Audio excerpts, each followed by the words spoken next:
JM news 24 TV, সত্যের পথে মানুষের সাথে।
আমার নববর্ষ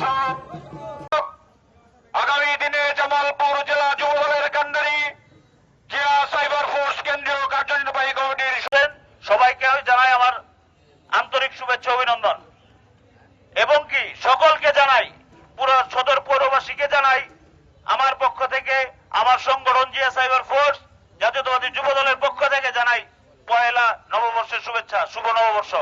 সংগ্রামী সাথী ও বন্ধুগণ, দীর্ঘদিন আমরা যে অন্যায় অত্যাচার জুলুম সহ্য করেছি, তারপর একটি আনন্দের দিন আমাদের মাঝে ফিরে এসেছে। আমাদের আনন্দ আরো দ্বিগুণ হবে যেদিন আমাদের দেশ নায়ক জনাব তারেক রহমান বাংলাদেশে প্রত্যাবর্তন করবেন।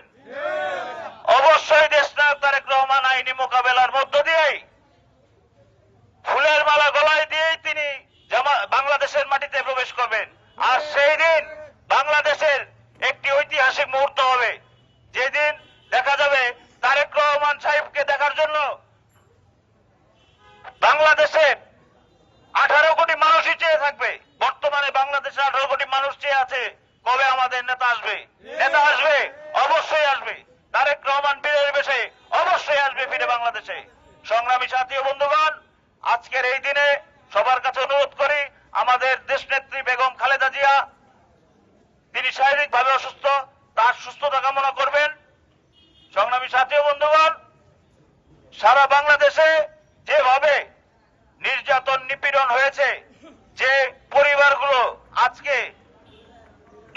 দুঃখ ভারাক্রান্ত নিয়ে বলতে হয়, যারা আজকে দুঃখের সাগরে ভাসছেন, যাদের পরিবারের অসংখ্য এমন পরিবার আছে যাদেরকে মেরে ফেলা হয়েছে, গুম করা হয়েছে, তাদের প্রতি আমাদের সহানুভূতি জানাই এবং কি জামালপুর পৌরবাসীকে আমার তরফ থেকে জানাই শুভেচ্ছা, শুভ নববর্ষ। সকলকে আজকের এই অনুষ্ঠানে উপস্থিত থাকার জন্য আমার তরফ থেকে আন্তরিক শুভেচ্ছা অভিনন্দন জানিয়ে এবং দেশনেত্রী বেগম খালেদা জিয়া সুস্বাস্থ্য কামনা করে দেশনায়ক তারেক রহমানের নির্দেশেই আগামী দিনে সকল কার্যক্রম পরিচালনা হবে।